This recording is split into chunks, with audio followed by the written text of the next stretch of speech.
We built this film on a foundation of love. Its purpose? To shatter the mental barriers constructed from a lifetime of indoctrination. The eyes are useless when the mind is blind. We are participants in a prison system we are unable to see. Once the veil is lifted, there is no turning back. Many of us rarely realize we are the victims of indoctrination. We follow the pre-planned layout of life, living in a state of confusion, controlled by a small group of individuals who possess great wealth, estate, and control.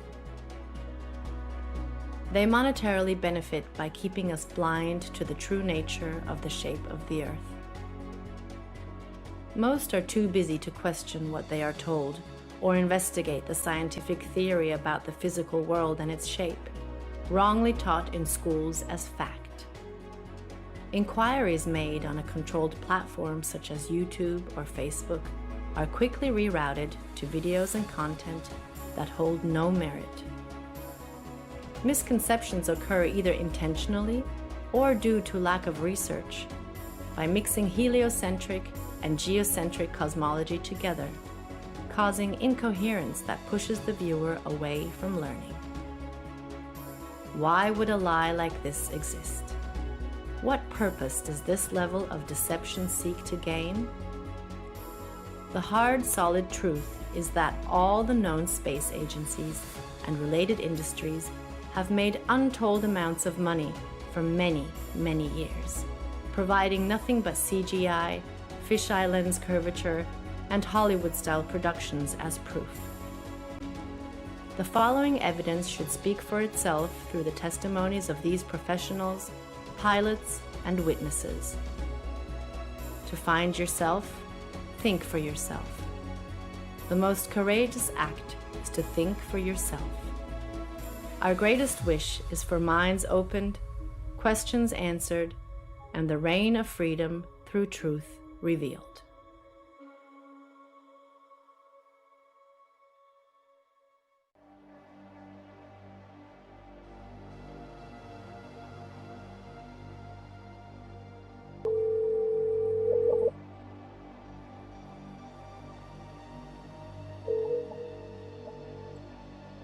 Good afternoon. Hey John, how are you? Pretty good, sir. How's everything there? Everything's good, can't complain. It's kind of windy out. Looks like it's gonna rain.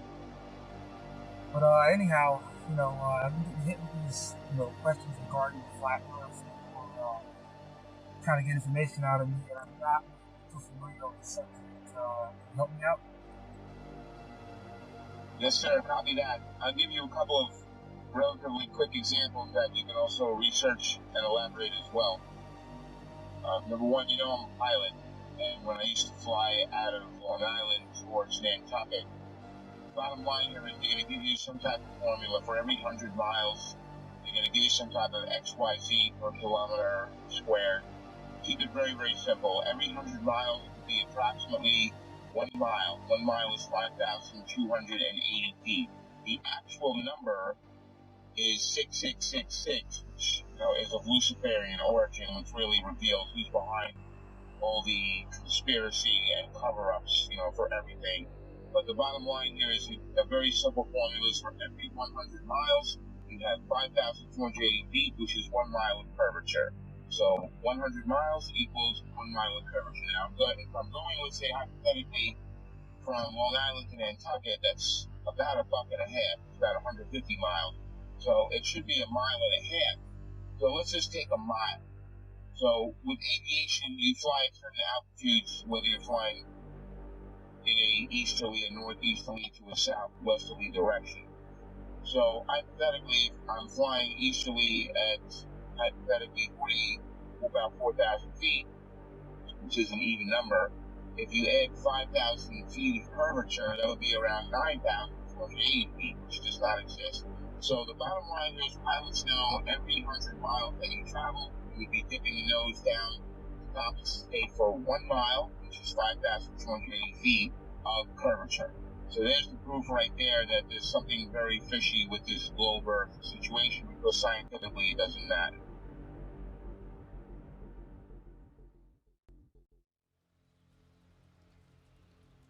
My name is Joshua Silva.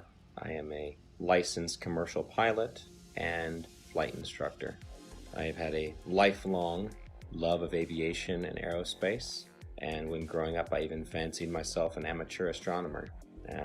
I would drag my family and friends, anybody I could, to every air show I could possibly find in Northern California. I was the only kid you knew, or anybody knew, that knew the various components on aircraft, spacecraft by heart. I absolutely loved anything to do with flying or space. But my love of aviation and aerospace never stopped. I continued studying, had an entire library full of aviation books of various military and civilian aircraft, military history, every aviation campaign and theater in almost any war. I studied religiously, and it was just out of pure passion. Later in life, many years later, I decided to become a pilot. As strange as it may sound, it hadn't occurred to me to become a pilot up to that point. I just simply loved aviation and aerospace, but I decided to become a pilot, and I began attending a prestigious flight academy in the Midwest and attending university at the same time, and to gain a degree in aeronautics and aerospace. Shortly thereafter, I began flying twin turboprop aircraft out of Northern California for several nonprofit organizations, and years after that I found myself flight instructing for various small flight schools, both in California and in Arizona, and then on to large academies that trained for the airlines and even some military flights. Shortly thereafter, I began flying regional business jets, and that's when the story of me finding the topic of flat Earth started.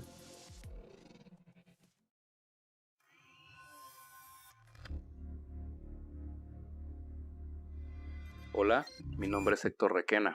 Soy terraplanista desde el 2016. Este tema lo descubrí accidentalmente, me agradó mucho y desde ahí lo empecé a investigar. Desde ahí me di cuenta de lo que está pasando en el mundo. Yo fui aviador, me gusta más la palabra aviador que piloto. Yo volé con mi papá desde niño, él era piloto de la Fuerza Aérea Mexicana. Un tema muy curioso que me pasó a mí fue el empezar a conocer cómo funciona el giroscopio. El giroscopio está diseñado para volar sobre un plano, sobre un terreno plano y una tierra que no se mueve. Todos estos temas me llevaron a seguir investigando. Estamos tratando de invitar a la gente a que no se cierre de mente a estos temas, ya que si no nos damos cuenta de lo que está pasando ahorita es por lo mismo, porque la gente está cerrada, se cierra a pensar fuera de la caja.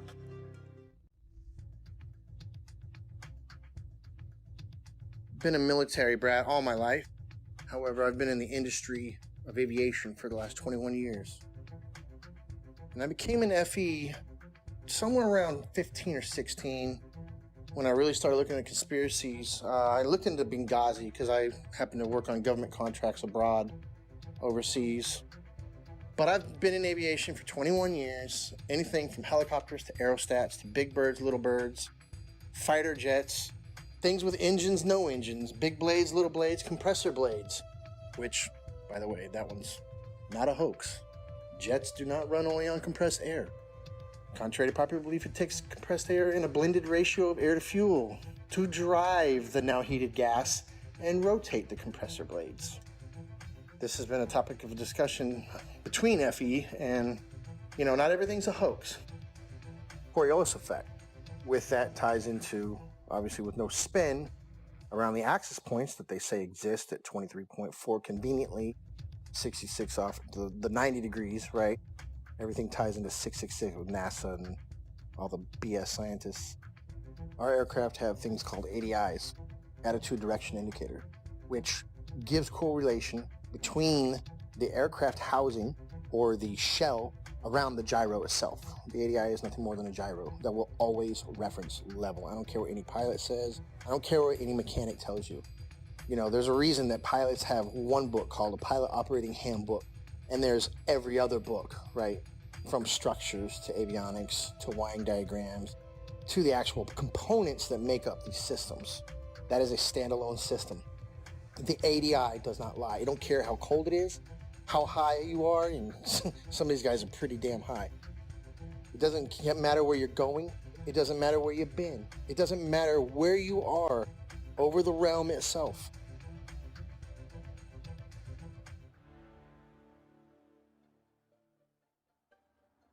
I woke up to the truth of the flat earth, shape of the earth, as an engineer and a pilot. So I've studied engineering, physics, 3 different ways: basic physics, electric physics, and construction physics. And also as a pilot, as a rotary wing pilot, that is helicopter pilot, I studied aeronautical physics as well. So I can cover and discuss just about any factor of flat earth. Not that I'm any smarter than anybody else, but I've studied quite a bit of factors that analyze shape and motion of just about any object. That's physics, also aeronautical physics, and principles of flight. I can tell you this: airplanes fly straight and level. That's even an aviation term, straight and level. Airplanes will fly for hours at the same altitude, never dipping their nose down to follow the curve of the earth. An aircraft on a 12-hour or even 18-hour flight from Portland, Oregon to Seoul, Korea, that would have that aircraft starting at one point and then flying so far around the earth that it's flying downwards with its nose vertically downwards, and then starting to go around the curve of the earth so that the airplane is now flying upside down. Would have to make that kind of a flight path on a globe, which is, it's such an absurdity. So that being said, I come into the true shape of the earth, the flat earth, as a skeptic, like most anyone else. I'll tell you my story. My buddy told me about this. He said, Rob, you need to learn about the ice ring. You need to learn that the earth doesn't move. This globe is garbage.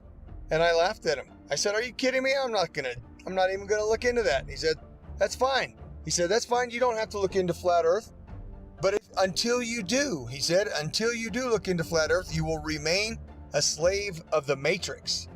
And interestingly enough, at this point, this was more or less November, December 2015. I had already mentally resigned from the U.S. military for 3 years. I had already resigned because of Benghazi.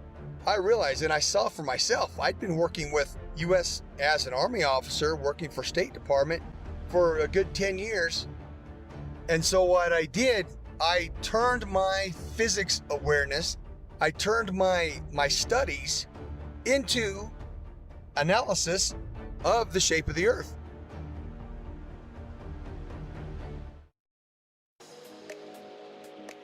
I have a bachelor's degree in English and International Business and a master's degree in Emergency Management. Emergency Management is an area of study that deals with lessening the effects of a natural or man-made disaster. Areas I had to study related to emergency management were meteorology, geology, geography, hydrology, and oceanography. You have to know well how Earth works in order to prevent or lessen the consequences of a natural disaster. In 2019, I wrote the book called 16 Emergency Landings Proving Flat Earth. Not many people know that when I was younger, I worked for an international airline. I worked at the International Cargo and Logistics Division of the company at São Paulo International Airport. I had to know all international routes in order to provide our clients the precise information about import and exports, as well as the logistics of transporting cargo internationally. Our company transported from a simple parcel package to cars and helicopters to anywhere in the world. Having access to all areas of the airport in 1988, the Brazilian soccer team was about to board their flight towards Australia to take part of the bicentennial Soccer Cup in Australia. It was a tournament to celebrate Australia's 200th birthday. Two South American teams were invited to take part of this tournament, Brazil and Argentina. At that time, we had access to several maps, all based on the Globe Earth model. The Brazilian squad left to Australia with natural conclusions that this charter flight was going to Australia over the Pacific Ocean, as the global model suggests, perhaps stop in Santiago, Chile, and then head to Australia. To my surprise, the flight went to Los Angeles. For several days, I could not comprehend the reason why that flight went to Los Angeles in North America to then go towards Australia in the Southern Hemisphere. This thing kept alive in the back of our mind for all these years.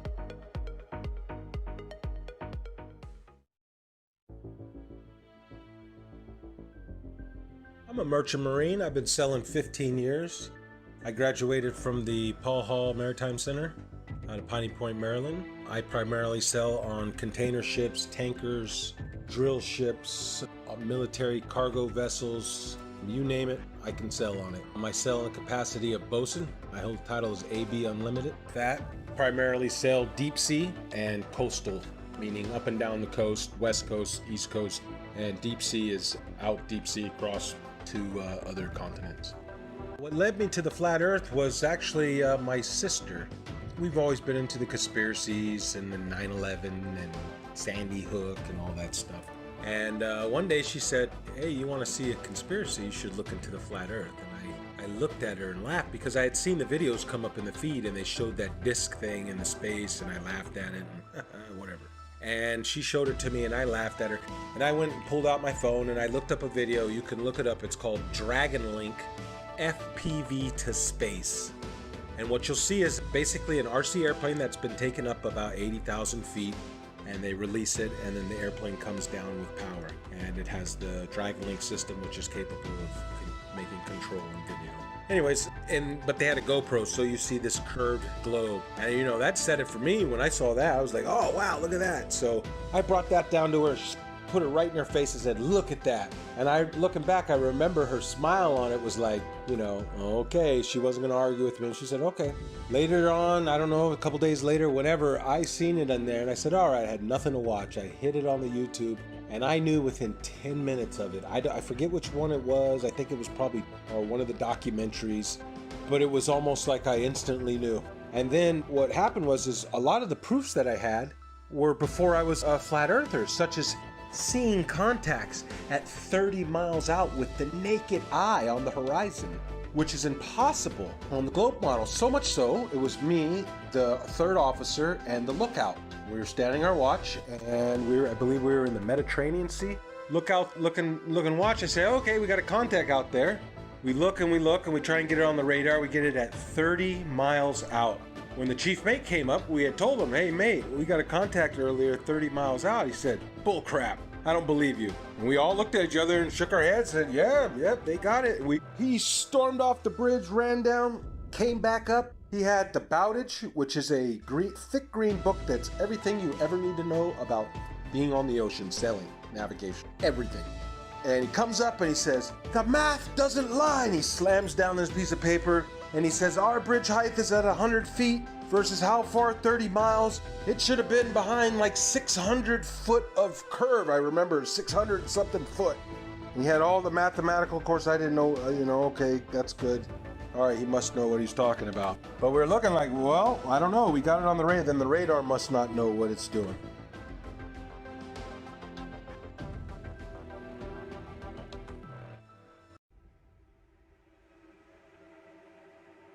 You can just call me Jay.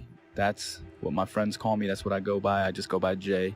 My work experience, I joined the Navy when I was 17 years old. I had a secret security clearance. There's different levels of security clearance. There's like a lower level, then there's a secret, which is what I had, which is like a mid-level, and then there's a top secret. I did not have a top secret clearance, so there's a lot that I don't know.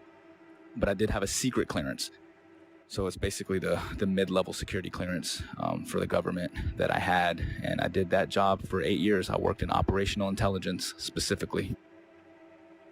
The radar navigation, there's a limited scope of what we're able to see. Now, granted, this is 15 or 20 years ago. what I mean by that is, with it being 15 or 20 years ago, the technology nowadays on the new warships, I would imagine, are just off the charts advanced compared to what we had, 20 years ago in the early 2000s when I was doing deployments for the Navy. We're looking at the scope of the radar. Now, this is just going off of the actual screen that we can see. Now, there's 3 different screens. There's the basic radar screen where we have this limited scope where it only goes out like 25 miles, right? Then there's this other bigger screen, and I forgot the name of it, but it goes onto this huge projection in the Combat Information Center. Basically is where all of the information is housed. And on this huge screen, we can actually zoom out and see a significant portion of our area of responsibility. I can't say the exact number. Again, a lot of this is classified. Basically, when we zoom out onto this large projectile screen, it goes in and out, right? So the reason why we're able to zoom in and then pull back out is just for accuracy. So if we're looking at something that could just be like a buoy in the water, right? Just one of the little tiny buoys that the ships can use as kind of placements to track where they're going, that can be mistaken for an actual like small watercraft. So we have to be able to differentiate between that and some of the ships that we're looking for, because some of the deployments we're on, we're out there looking for drug ships, we're looking for other types of ships, submarines, basically just to keep a track of everything. That's basically what the Navy and Coast Guard do. They want to make sure that they know what's going on in the seas, and that's kind of the way the United States Navy operates. They're basically dictating what happens in international waters.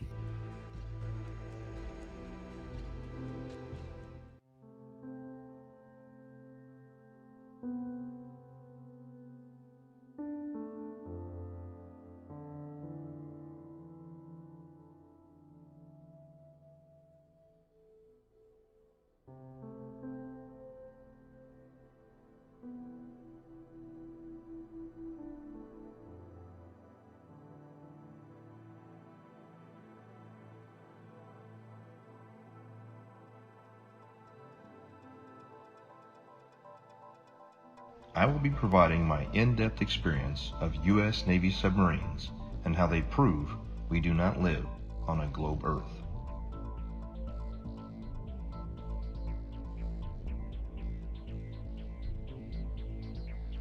However, due to the nature of my job and the security clearance that I hold, I wish to remain anonymous.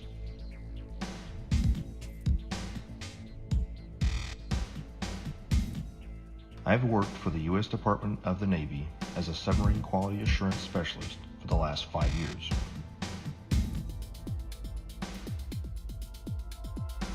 My job is to ensure that each submarine is built properly, safely, and to the engineer's plan.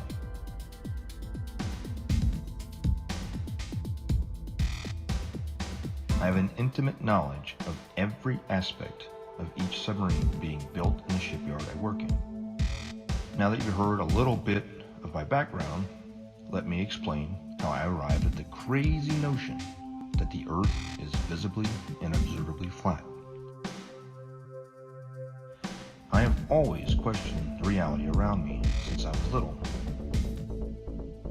I never followed anything mainstream, and I was never interested in what the news had to say. As I got older, I started looking into more and more things out of my own curiosity. 9/11, school shootings. I eventually started researching the moon landing because it just never set well with me.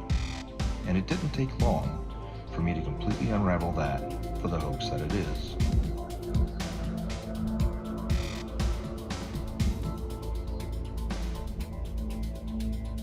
After that, I was starting to realize that we had been lied to on so many levels.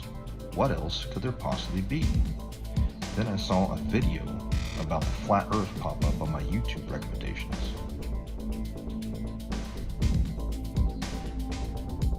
At first, even with my awakened mind, I thought this was absolutely ridiculous. I decided that I'd look into it simply to disprove it and move on. It should be easy, right?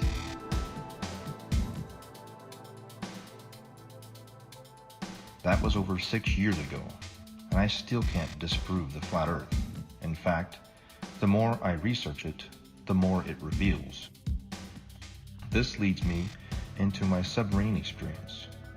looking back on everything I had accomplished while on active duty with eyes to see, has only served to solidify my stance that we live on a flat and motionless plane.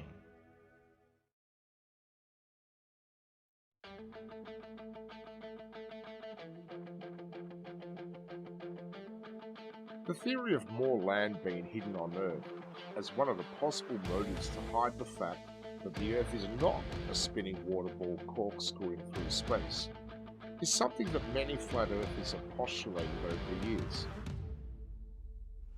And I just couldn't shake the concept from my mind where, just like Rear Admiral Richard Byrd suggested during his Antarctic expedition, Operation High Jump, that there is undiscovered land on Earth, and that possibility spawned an idea to write The Elusive Curve, a modern-day quest to discover another world. The Elusive Curve is a fictional novel created to convey a very non-fictional message, that the Earth is a flat, motionless level plane devoid of any curvature. When Max Carter discovers irrefutable proof of the true shape of the Earth, the course of his life drastically changes, and he becomes a man obsessed, convinced that there is more land being hidden beyond Antarctica, and that he is going to reach it. The Elusive Curve debunks typical globe Earth claims, including ships disappearing over the horizon due to the curve of the Earth, the Foucault's pendulum, and the Coriolis effect, whilst presenting flat Earth proofs like visual perspective, level water over vast distances, and long-distance photography, all within the context of Max's varied and colourful relationships.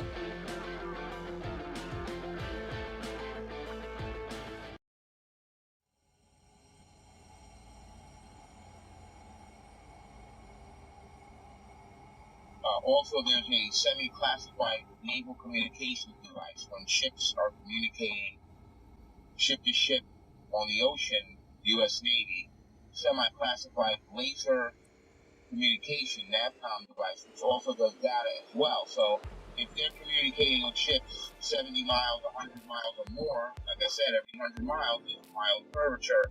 So it wouldn't work because lasers operate line of sight. They operate in a straight line. There's no curvature to the laser.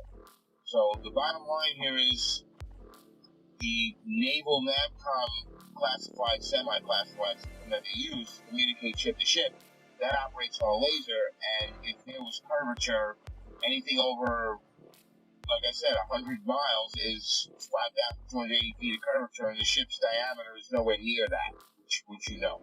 So there's another example, the naval NAVCOM communication device. Also, there's a woman, female KLH pilot, KLH Dutch Commercial Airlines. She got fired from her job a while back for questioning this issue. Now, they didn't throw around the company, but they gave her like a desk job, so this way they kind of keep her around and quiet so they can control. But she's a very sane and rational woman. If they ask her, what happened, and she starts talking, it's going to raise serious questions. So we got the KLH pilot, we got the laser NAVCOM, U.S. Navy. We've got my personal experience flying from Long Island to Bangkok. There should be at least 5,280 feet of curvature added to the 4,000 altitude average while heading easterly. So there's something very wrong there. The numbers don't work. Could the Earth actually be flat? I began to see opinions and arguments that seemed logical, but I heard several arguments, which I now know were most likely disinformation, easily disprovable in the aviation world, but there were some that stuck with me. And so, myself being the way I am, I ran quickly, metaphorically, to my old textbook. And I opened my old textbooks, found them, unpacked them, cracked them all open, and even downloaded brand new copies in PDF form offline of all these books to make sure that nothing had been changed. I thought for certain that I knew exactly what compensation pilots are trained while flying to compensate for the spin or the rotation of the Earth, for instance. As far as falling around a globe, I assumed in my mind would be an aircraft's angle of attack. But upon more study, I found that not to be true. The angle of attack being the angle between the aircraft's flight path and the relative wind. which is something that pilots are very familiar with, and it's the idea that an aircraft has to be slightly pitched up, essentially to stay airborne, or a surface of that aircraft has to be pitched slightly to create a difference in air pressure to hold the aircraft aloft. And that is assumed, or was assumed at that time by myself and other pilots, to be the compensation one would make for falling around a globe while flying, period. But upon further research, I found that this was not the case, and it was not even mentioned anywhere. This compensation was not mentioned anywhere I could find in any resource that I had gone to flight school with, and they were extensive. There were many, many books, especially as one progressed towards the commercial flying side, especially elective courses, especially if you're going to university as I was, studying aerospace, that you would assume, and I had assumed, that this was calculated for. Again, as far as ADIs, in every aircraft, it references the level horizon or references sea level always. There's no way that you can convince somebody of sound mind that if you take off from New York and immediately flip upside down, now your housing or your ADI is referencing upside down to you because you're upside down. It's right side up. It cannot deviate off level. It doesn't matter how much fuel you got in your tanks. It doesn't matter if you're a helicopter or an aerostat or a fighter jet. That gauge will always reference level. It has to, because otherwise it would be a poor reference. And if you could manipulate it, why would you even have it in the airplane or your aircraft? But if you go take off 2 miles away, do a barrel roll, you're now flying upside down. At what point does that gauge show you back right side up? A half a hemisphere away? Is that what we're led to believe? Is that what we're supposed to believe? At what point does it right itself if you never flipped back over and continue flying level? You see what I'm saying? It's ridiculous. It's ludicrous to think that thing compensates for curvature in straight and level flight.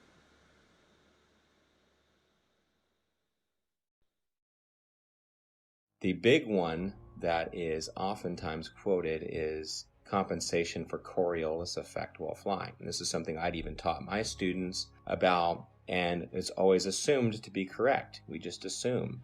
We're given the narrative from a young age, and everything is built upon that assumption, upon that theory. And so I thought I had the silver bullet. Coriolis effect. We always calculate for that. Well, as I began to look through the books and to look into the calculations given for Coriolis effect, the narrative began to fall apart even further. I began to see things I didn't notice when I was in school, such as Coriolis effect is actually never calculated for, but is assumed to be a part of wind correction angle. Wind correction angle is one of the many calculations pilots of all kinds make while flying to correct against winds in whatever volume or section of air they're flying through, which it could be from any direction, and you're flying through it, so you have to compensate a certain angle into that wind to hold a straight line. Interesting side note, I worked on aerostats for several years, and I always ask people who try to bring up gravity, well, how come my 4,000 pound, 74,000 cubic foot aerostat isn't getting pushed towards the ground? It weighs more than you do, which you believe gravity is pushing you down, right? Because these are some dense ass people. But how come the aerostat's not getting driven into the ground? It weighs more. It's definitely larger than the size of a house. It's more than size of most houses. So why isn't it getting driven to the ground? Well, that's because it's displacing less weight than the atmosphere or the medium that it's in. And I try explaining that. I don't know how many times you've probably posted something on this. I don't know how many times we're going to have to post something on this. But every time that little kid lets go of that helium balloon and starts crying. Radar is simply another form of radio transmission. Radio includes anything within the range of the electromagnetic spectrum. Electromagnetic spectrum, also known as light. Radio is the transmission of light, whether it's visible light or radio waves which are not visible. When it comes to radio transmissions, there must be a transmitter and a receiver. There can be a reflector or a transmittal unit along the way. However, in the end, there's got to be at least transmitter and a receiver. And in the case of radar, radar transmits a signal and it bounces off a reflector, and then it comes back to the receiving station. Or it can go to other stations if they're set up in the network properly. Long story short, radar emits a signal, it bounces off something, and then it returns to a receiving unit, and the receiving unit maps that reflection accordingly. If there is no reflector, then there's no return signal, and then the object does not show up on the radar. For example, it's off the screen. Notice, there's no curving around anything. It goes out in a straight line. Radio signals always travel in a straight line. So the transmitter sends the signal out to the target, bounces off, and it comes back in a straight line. Radar cannot travel over the curve, and hence radar is dependent on line of sight, direct beam from the transmission to the target. It reflects and it comes straight back. There is no curving around anything, thus is radar.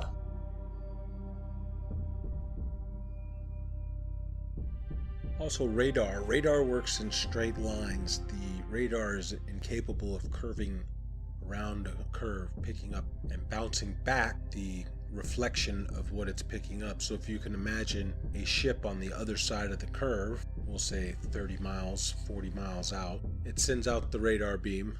The radar beam is supposedly curving around this ball, bouncing back, and then bouncing the reflection, curving back around to be picked up by the radar. That's not happening. It's flying out straight, and when it picks up something, it hits it back. It's not going around any curve. That's plain and simple. That can be looked up on your YouTube and see how radar waves work. They don't go around the curve. Every diagram shown will show you straight lines. They don't show you curved lines. As we zoom out to look at the larger scope of things, once we verify that, we're able to zoom out over a large distance. Now, over this screen, at the time, I was like 18 or 19 years old, all right, when I was doing this job. I wasn't thinking about flat earth and any of this other shit. I was still indoctrinated and under the assumption that the earth is a spinning ball. I never thought about flat earth or anything like that, but I always thought it was weird that as I'm looking at this massive radar screen, I always used to think, how come we're looking at this and I can see, like, we're off of the coast of Argentina, for instance, right? Like, how is it that I can see this far out and it's not like over the horizon or curve, because it's so far? Like I said, we use a lot of these other link signals, and they're called links. They go by different names. I can't say the code names. Some of them I forgot. Some of them are, again, this is classified information. I can't give any specifics on these.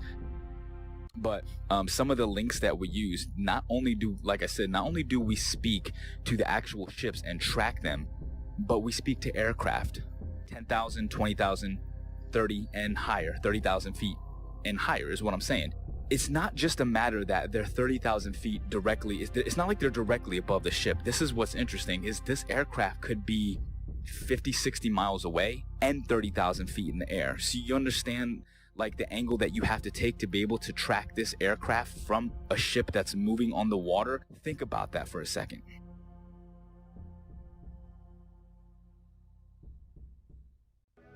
I served on board of a United States 688I fast attack nuclear submarine, and I can personally attest that we never constantly angled down during our submarine deployments. One of our longest transits went from the Gulf of Oman around the southern tip of Africa and back to Connecticut. We were underwater for almost 3 months straight. My job on board as a radioman meant that I spent a lot of time both in the radio room and in the control room. The control room is where they navigate and drive the submarine.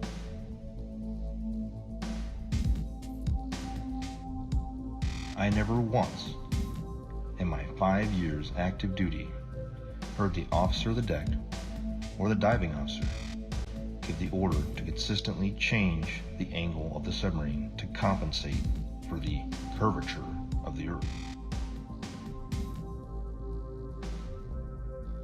The primary task of the diving officer and the helms and plainsman is to maintain the submarine as level as possible while in transit.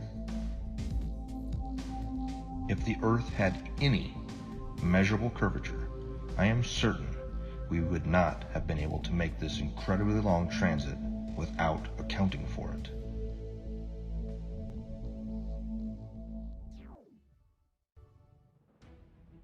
And then the big one is given after that. Well, GPS auto corrects for it. And that sent me down yet another path.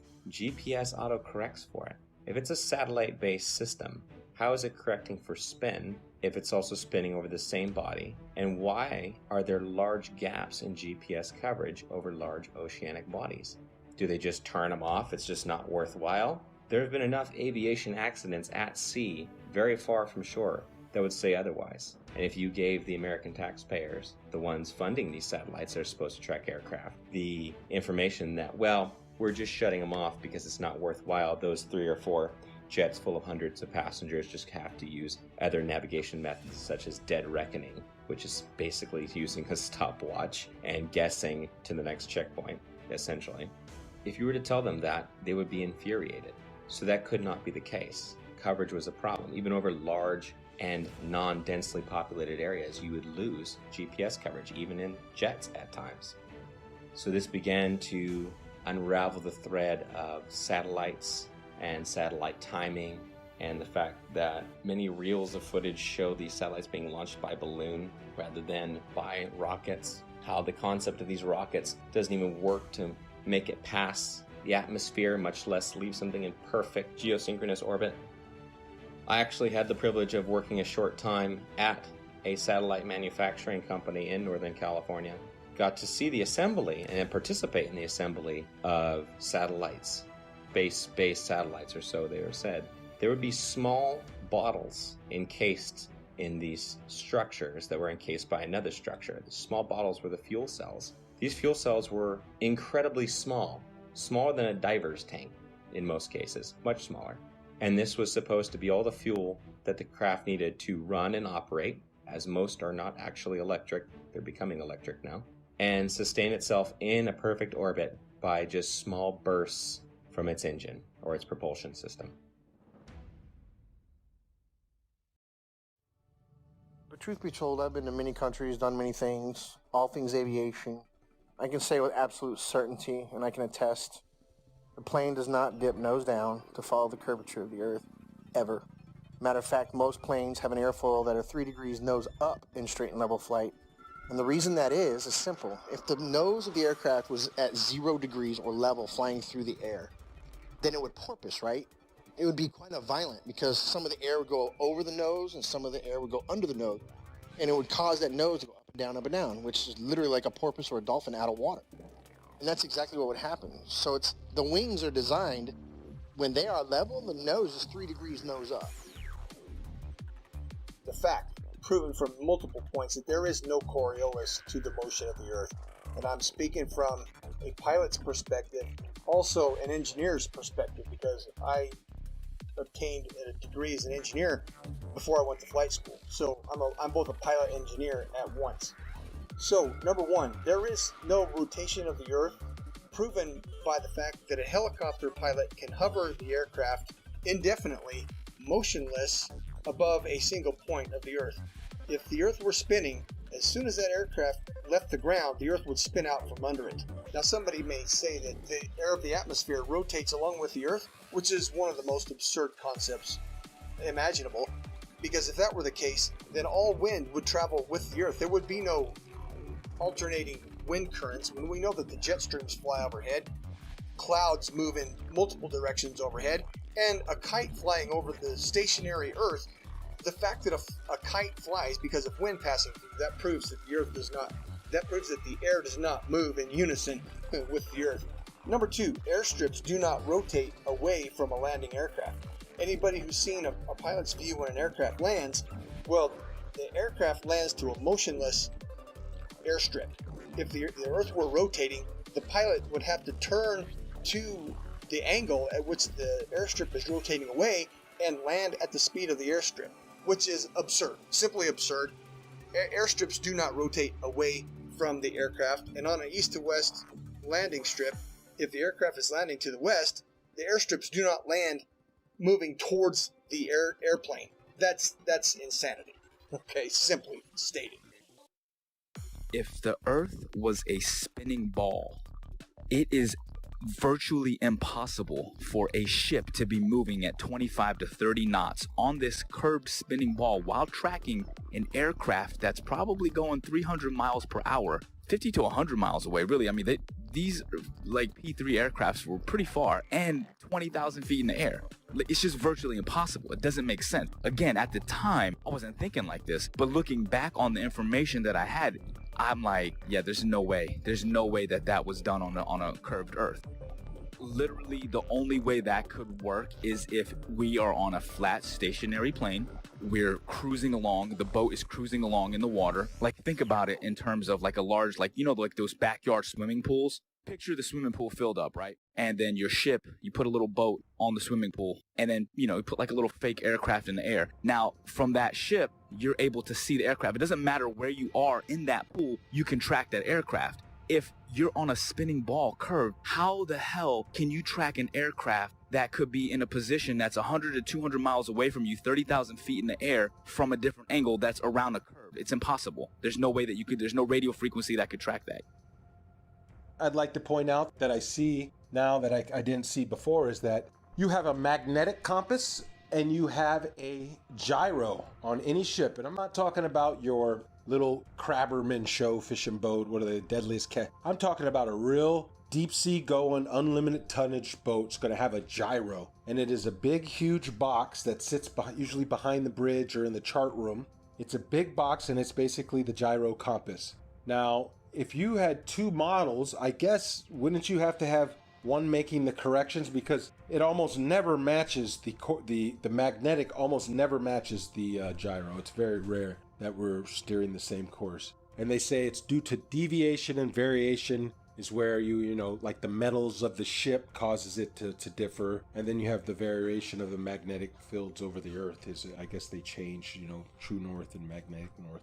But the way I look at it is, man, they got two different machines. One is a machine and one is from God. The way to get around the earth. God's not a dummy. He put the way to get around the earth with the compasses. If back in the day they had motorized vessels that can get them around, they would probably have got around a lot better. But they were at the mercy of the wind. People say, oh, they didn't know their way, or, you know, they were using the stars and stuff, and they, you know, so I just believe that the two compasses, the gyro compass that's electronic, and then our regular compass is because they are switching the ways, you know, the maps. There's two different ways to get around the earth. You're tricking us. Here is another flat earth proof that I never noticed while I was on active duty, thanks to years of indoctrination. Periscope observations. When the submarine is at periscope depth and the observer is looking for ships on the horizon, they will start to see masts at about 8 to 9 miles, depending on atmospheric occlusion and sea state.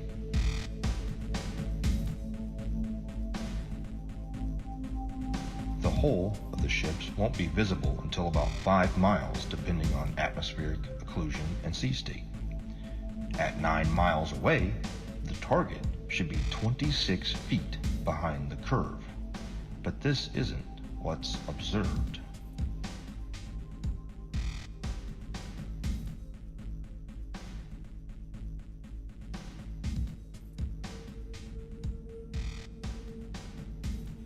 My final flat earth point on submarines is with regard to the AN/WSN TAC-7 ring laser gyro that is used on board of U.S. Navy submarines.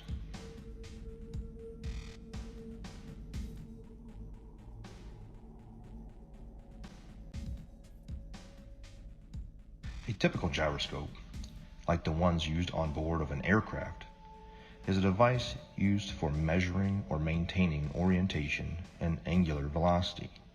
It is either a spinning wheel or disc with a counterweight in which the axis of rotation is free to assume any orientation by itself.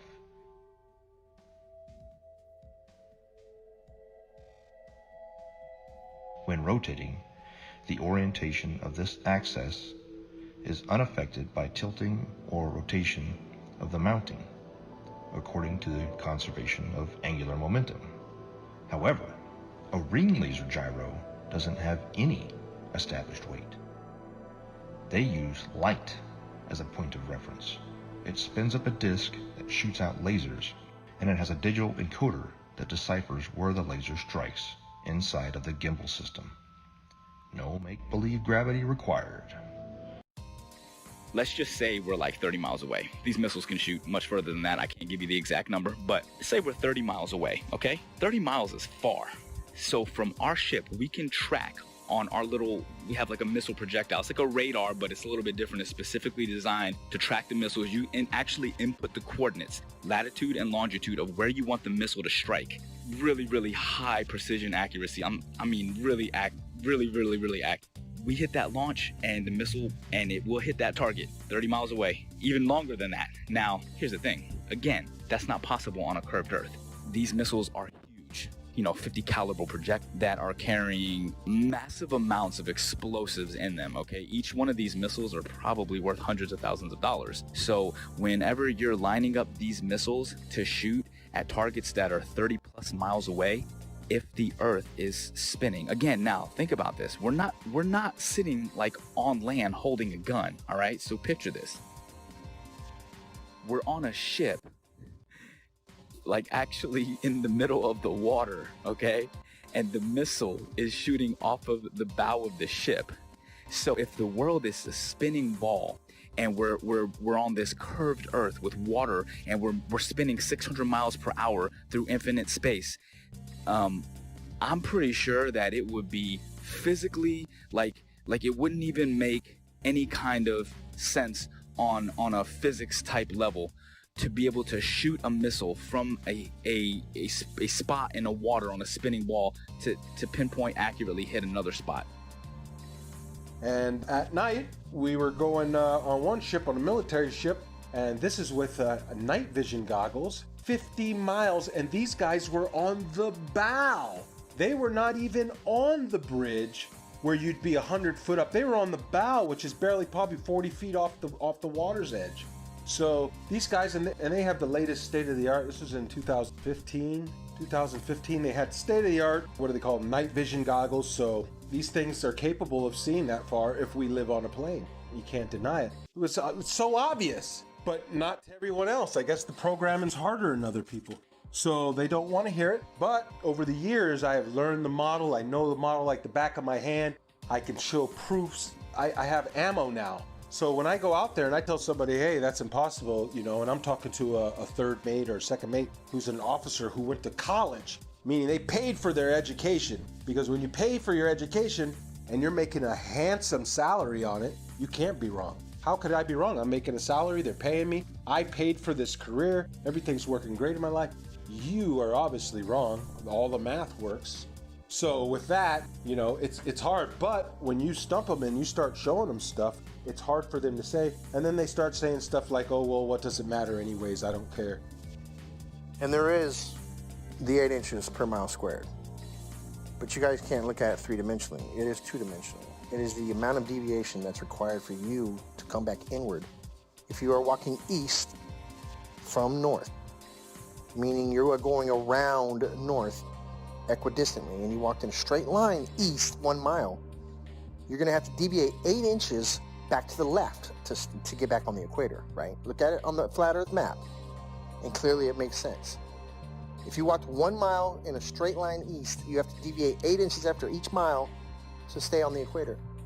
The 8 inches per mile squared is a real measurement, if in fact we consider the equator to be a real place, a real location, ever, always.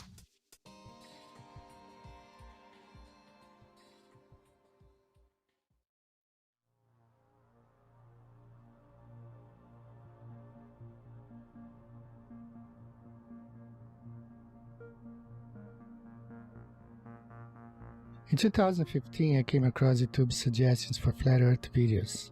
My first reaction was to laugh off. After seeing Flat Earth videos in one of my favorite channels, I decided to watch one.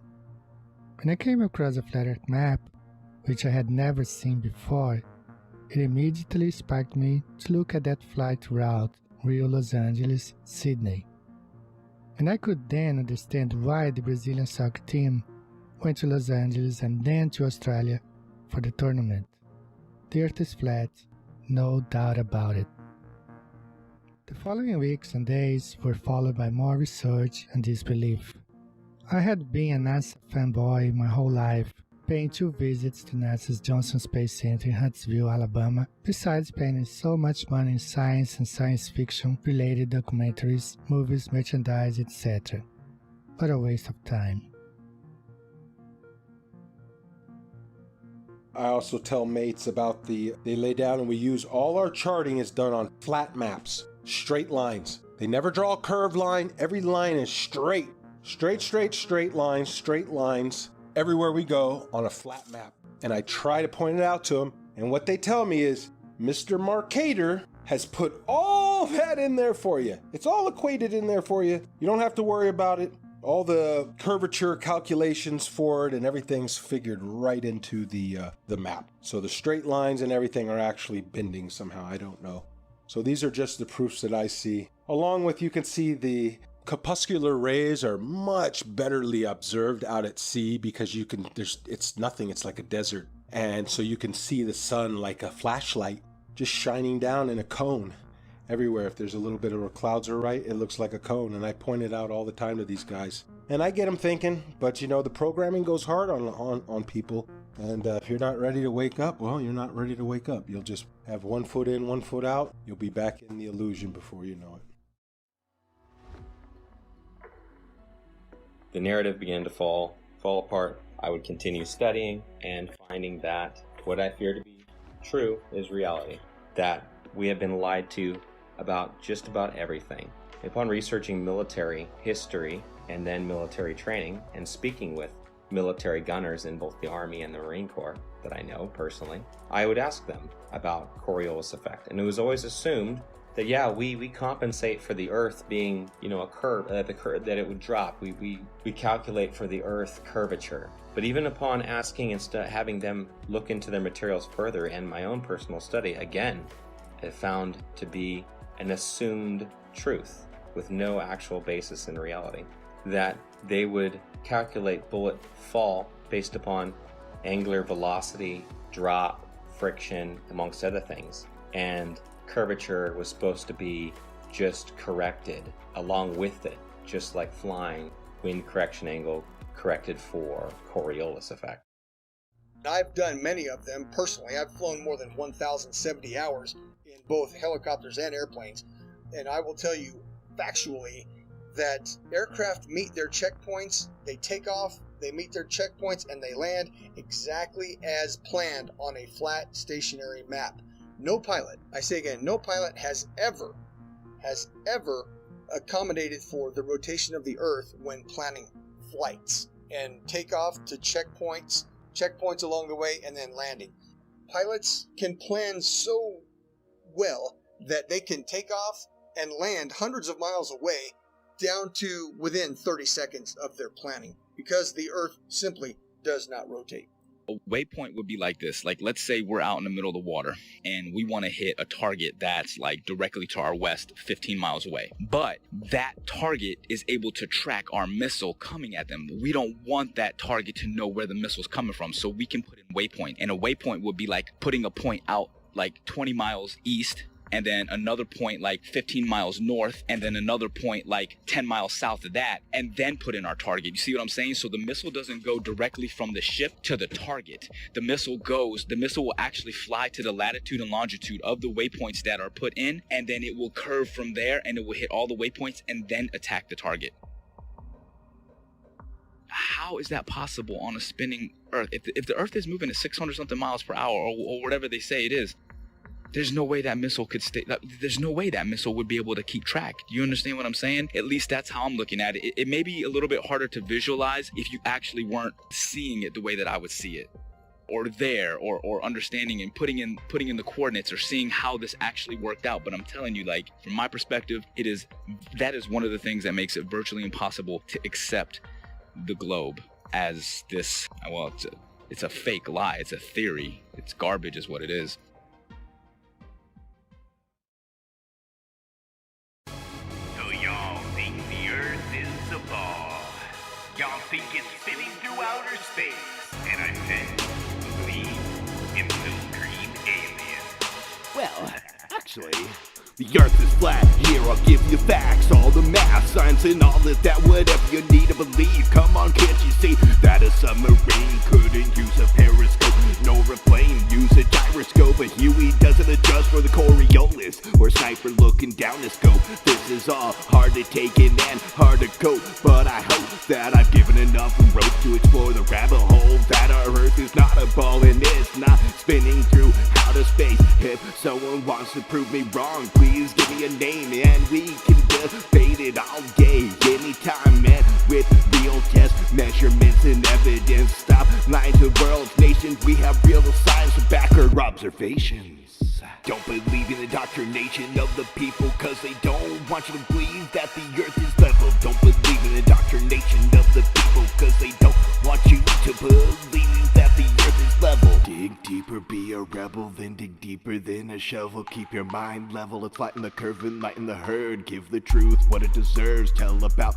what we actually observe. Like a boat going out of sight, if you get your zoom and focus right, it'll come back into light. Just use a laser beam and you will see that water never bends but always finds a flat resting position. 71% water can't make up a ball or a pair, so let me make this clear and get it into your ear. You're in great fear of stepping out of the box. They're keeping food stamps in our socks. They are the slyest of the fox in a controlled illusion of evolution. As nothing made everything and no proof of creation in this pseudoscience indoctrination. No meaningful salvation, but let's believe in gravity with no proof of how it picks and chooses what can rise and what can fall on this crazy thing we call a spinning ball. Don't believe the indoctrination of the people. They don't want you to believe the Earth is level. Don't believe the indoctrination of the people. They don't want you to believe the Earth is level. Let me give you something else to measure. Don't worry, it's my pleasure. If you want to vacuum or pressure, you must have a container, and that's a no-brainer. But since we believe the universe is on a roller coaster ride, even when Polaris is in the same place every night and has been for thousands of years, has the heavens work like gears, telling us time and the years like a big machine. The heliocentric model is just a drink backed by money and based on influence theories, never providing hard evidence except for CGI and camera trickery of my natural senses in our school systems. But flat Earth brings meaning to our existence like a period at the end of a sentence. Don't believe in the indoctrination of people. They don't want you to believe that the Earth is level.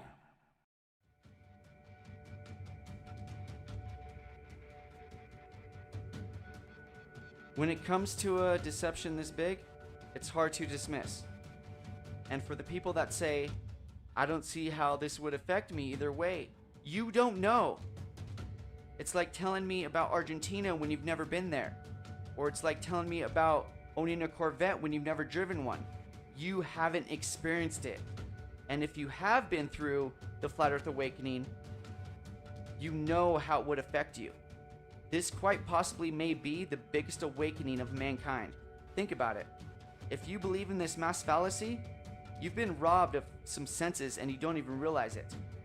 You don't trust your sense of touch or feel. You don't trust your sense of sight. You've been told the Earth wobbles, spins, and orbits, but you don't feel a thing. You've been told that sunsets can't exist on a flat and stationary plane, but you don't understand the vanishing point of the law of perspective. After it's possible to understand and decode a mass deception, it becomes a lot easier to understand other lies. It opens your eyes and raises your discernment. So when it comes to lies like JFK, the moon landing, chemtrails, fluoridation, 9/11, etc., this is one of the most important factors of life I've ever been awakened up to. If it's possible to open your mind to this, your receptors will connect so much faster and stronger than you've ever experienced in your life. Understanding the ground you walk on every day and the luminaries that go over your head every day, which I still don't understand all of its entirety, can change your life forever. Knowing you are specifically, intelligently, and uniquely designed so you know mentally, physically, and spiritually your vibration, energy, and frequency of life. So don't act like this doesn't matter. We've been lied to on a mass caliber. We can prove we live on a flat and stationary plane with observable, repeatable, testable experiments with data, hypothesis, and conclusions without depending on blind faith, indoctrinated, religious, theoretical, nihilistic, opinionated philosophies. That's the difference.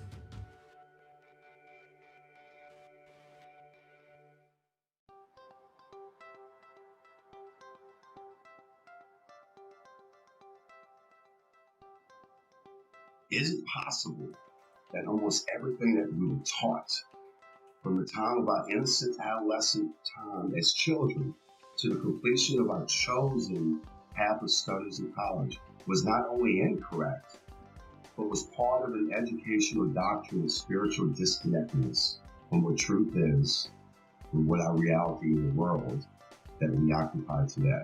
What if I told you that this is but a small capsule in a puzzle that was well planned and engineered by a world control system to propagate a catalog of theoretical studies and sciences that in some cases have never been proven to this very day, nor will it ever be proven, ascertained as fact. Humanity appears to have been hoodwinked into a dumber state of who we are, where did we come from, and are we unique in God's creation concerning a geocentric world, or are we in a heliocentric world based on theoretical studies by a Jesuit astronomer named Nicholas Copernicus? He suggested this in 1543. His works were not released until after he died because he himself didn't believe in the spin ball theory either that is taught still today at the highest levels of education. On my book, which is the variously planned agenda that has gone on for 474 years, seems to be threatened to become full disclosure of the biggest lie in the history of mankind that is kept by the world's oldest secret society called the Freemasons. The very uniqueness of humankind was spelled out correctly by our Creator that the earth was the center of the universe, and that He created the sun and the moon as well as the stars and the constellations that revolve around the earth, with Polaris being the north magnetic pole big star. How could space possibly exist when you and I have never been in our entire lives seen a real photo of what our own world looks like?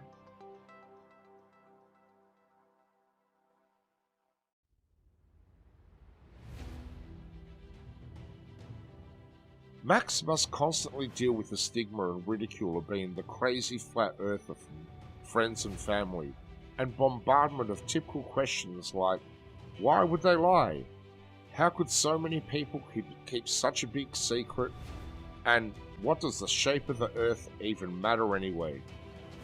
The elusive curve presents all the main arguments for a flat earth and solid arguments against a spinning ball earth in a fun and realistic story format, recommended for all flat earthers and curious-minded people alike. Join Max on his journey as he attempts to convince his friends that the shape of the earth is not what they know, while he plans for a mission to discover more land on Earth with his ambitious and somewhat crazy plan to acquire a high-altitude pseudo-satellite to prove the shape of the Earth one way or another. The Globers, definitely scientifically, we're looking at flat earthers have some very, very, very valid points according to those three examples. You got it, brother. Anything else? No, that about answers my question. Quite a lot to take in. I've taken some notes. Thank you. Thank you again. You're welcome, sir. Any questions? I'll be here for a while. Contact me anytime. All right. God bless. All the best. God bless. Yo invito a la gente a que por lo menos sea un poco más abierta de mente hacia estos temas, porque la verdad es que esto está muy fuerte. Se vienen tiempos muy difíciles ahorita y debemos de estar conscientes de que el sistema nos está manipulando de una manera muy, muy grande. Entonces, pues, vamos a ver qué pasa.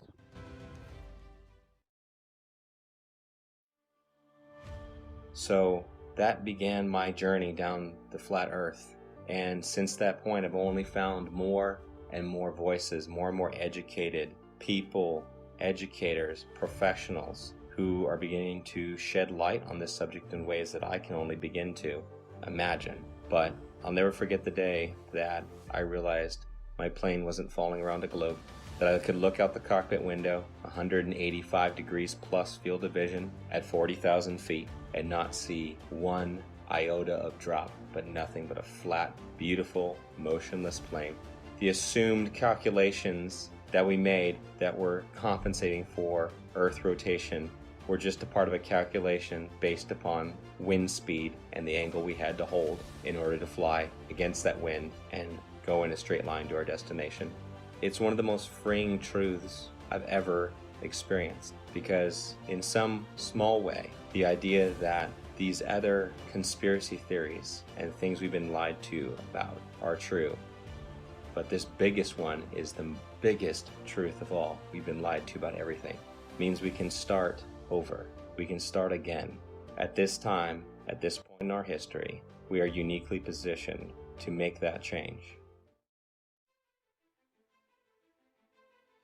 And if I can make one statement to the people out there, it's simply this. That's it. That it's level. You cannot fall off the edge of an in-ground pool. It is level. Where you put your feet in the water in France, it's the same height that you're going to put your feet in New Jersey and Brazil. Do some research. This is not the only thing out there that needs to be researched, unlearned and relearned. The Department of Education, founded by Rockefeller in 1908, did a good job of proving that the mode of ignorance that he calls his education board, you are the proof it's working. The mode of ignorance widens every day. It gets bigger and bigger every day because people keep believing what they spit out. Unlearn. Thinking outside the box. The box is the cap that you got at graduation. So understand that for the first 18 years of your life, you didn't learn the truth about anything. You were simply told, and you got a reward for repeating it. Now it's time to think for yourself. It's time to do research and do your own testing. Be your own white coat. Knowing the earth is flat has placed me in sync with our Creator, His creation, our hidden past, and with the future we hope to build. A future where we should not have an organization called United Nations governing the world. And there is no globe, there should be no globalization. This is my message to all of you. Peace.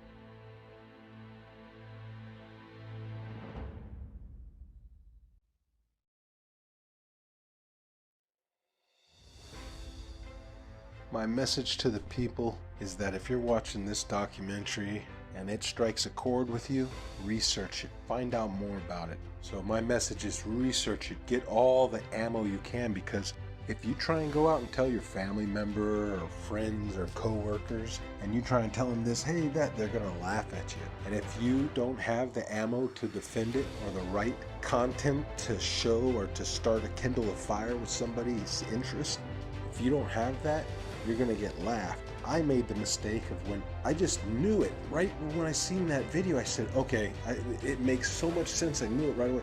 I went and tried to tell everybody before I knew. I just blurted out little proofs. Airplanes don't dip their nose, the water lies, and they'd hit me with some of that science stuff, that pseudoscience, and I couldn't defend it, and I would look like a fool. And then when I had the knowledge, it's harder to defend it because they've already don't take me serious. But now I've gained such a knowledge on it and such what you would call ammo that I can defend it in a way that you're going to get one of these reactions.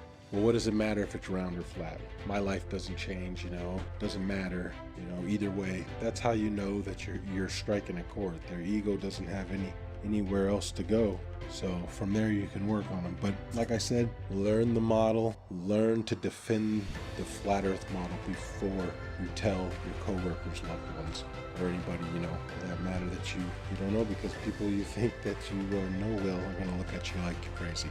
And unfortunately, that's due to the programming, and everybody believes one thing, so how dare you believe another? You got to fall in line.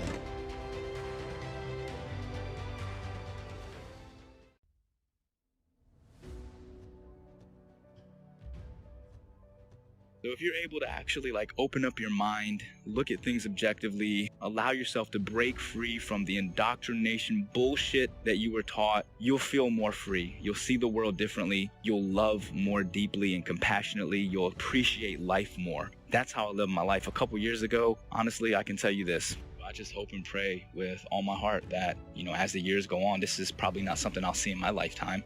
But, as my children grow older and my children's children, as the generations go on, the truth will start to emerge. And it is starting. I mean, it's incredible, that so many people are starting to really awaken. But, 10, 20, 50, 100 years from now, hopefully we can break free of the chains of indoctrination and really see the world for what it is and actually appreciate it and love the world and love each other. And I think if we all understood that there is a creator, people would be less inclined to be so abusive toward each other and the earth. So that's my big message for the people. Just think for yourself. At the end of the day, just be a good person. Don't be so quick to just believe something and stand by that belief just because it was taught to you at a young age. Question it. Make sure it makes sense. In closing, I'd just like to say that these are my own personal experiences. I never ask anyone to simply just believe everything I'm saying. In fact, please don't. That's how we've gotten into this whole mess to begin with, by blindly following others who say they've already done the research for you. You allow deceptions to occur. Please do your own research and test all things.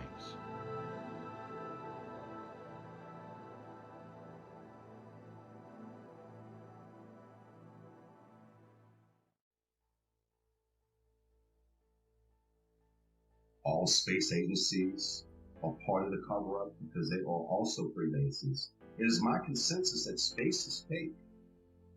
And NASA was set up this deception and even admit that images of Earth are composites and computer-generated images. Since 1958, NASA has literally force-fed us to and continue their trickery, sorcery, wizardry, and being only God of oneself, yet cannot get high enough altitude to provide humanity with one single photo of what the very shape of our world is. I believe strongly in the very senses that God gave all of us. And instinctively, our senses are 99% correct. And my book will help those awakening sheep remove the dark shades from this massive deception. And for those who are unwilling or unable to think past their noses, then those sheep will remain asleep. My book is part of the Great Awakening from pseudoscience that has put man living in a Newtonian world of Einstein physics, ruled by Frankenstein logic. Game is over. Consciousness shift of stupidity because of poisonous indoctrination to separate your soul and reality from truth and knowledge. And hold tight, folks. A real awakening is happening all over the world.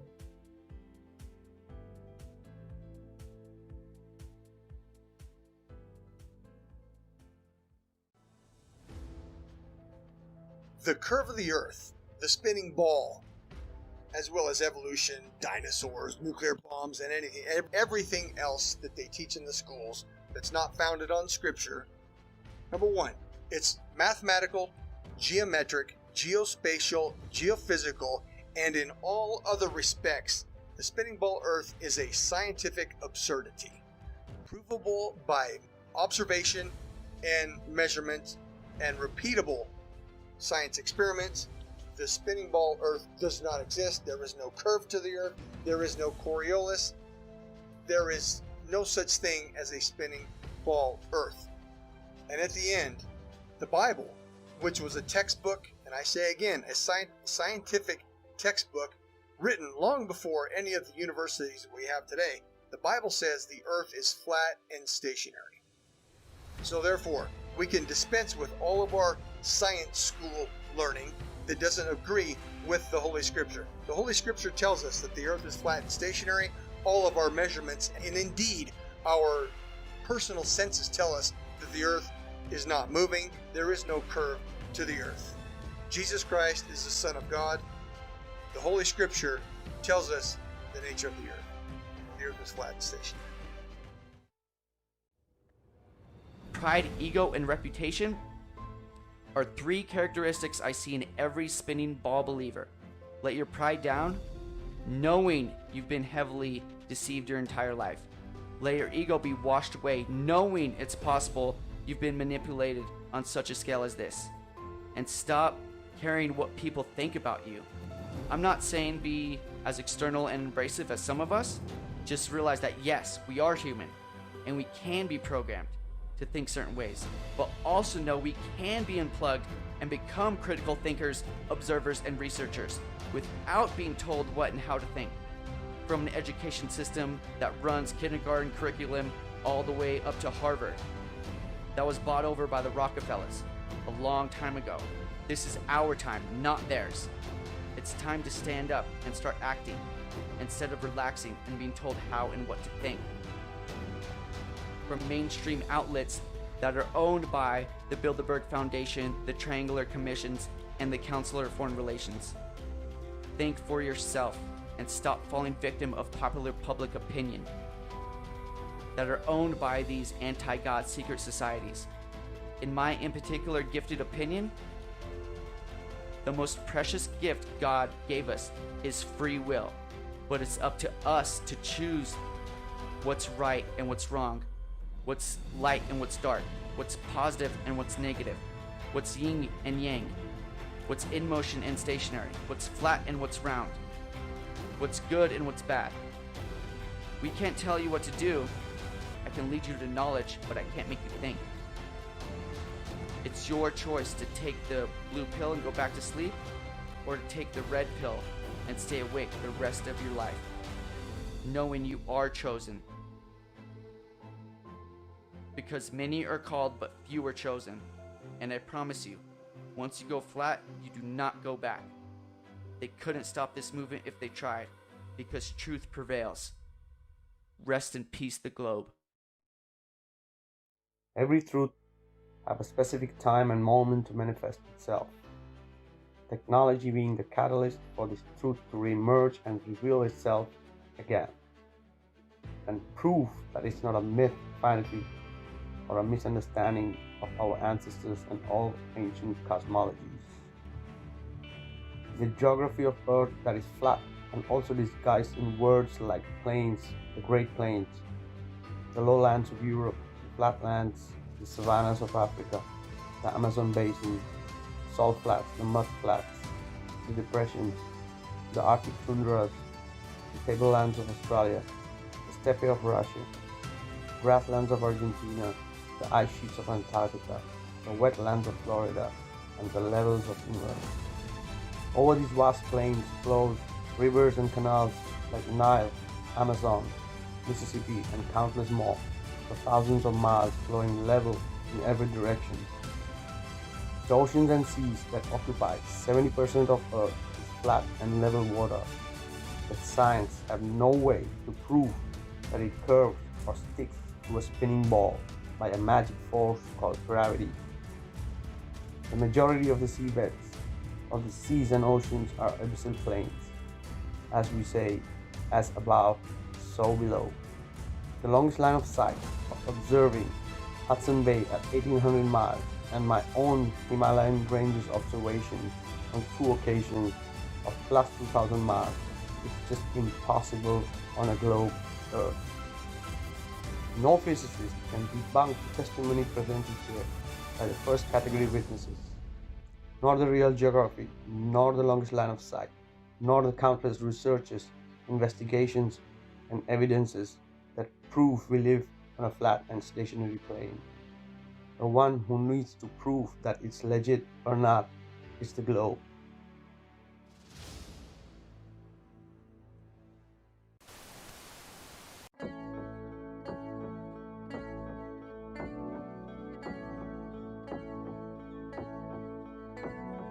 Wonderful, magical, celestial light, fantastical, mystical, wonderful sight. Belgian Swiss physicist Auguste Piccard, 1931, first to reach for the stars, was the first to explore the air view stratospherius, a scientist curious to see what was there. An aluminium black ball gondola, helium balloon, hydrogen with photos and instruments, sailed towards the moon, rose in just half an hour, 52,000 feet, 10 miles up, 10th air pressure, left for dead, trapped in heat and cold, but disproving gravity. Wonderful, mystical, beautiful sight, flat line separation of black from blue light, a world run by deceivers, false make-believers, hiding in shadows, stealing our light. Mystical, fluorescent light, wonderful, magical, awesome, yes, stealing our light. Wonderful, let there be light, supernatural, eternal, immanent. Up we go, higher than rainbows, higher than mountains, above cumulonimbus, higher than air, high level horizon, 360 around us, flat right round behind us, any height that you dare. The sun and the moon both revolve above around us, to forever show time pass intelligently there. You'll never beat us, you'll never defeat us, no more you deceive us, we see through you like air. Kipper and Picard were the first ever known to reach up there.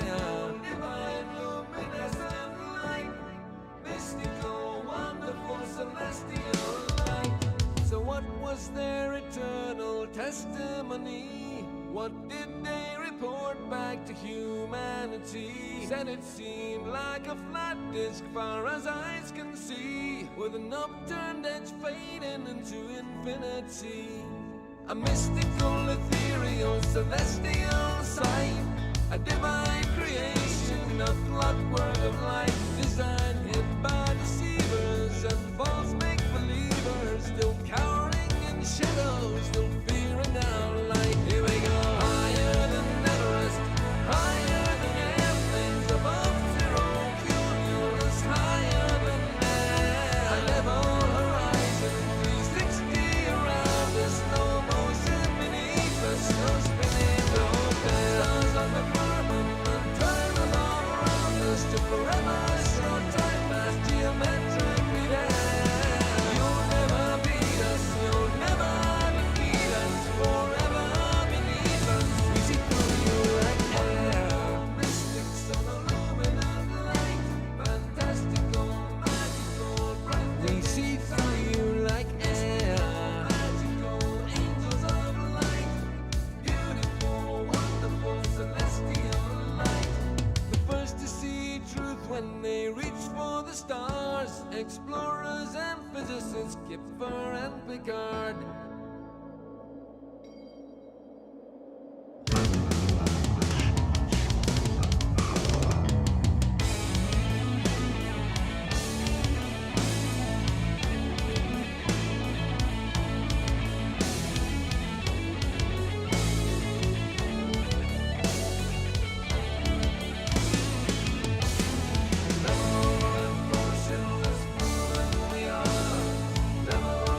Motionless,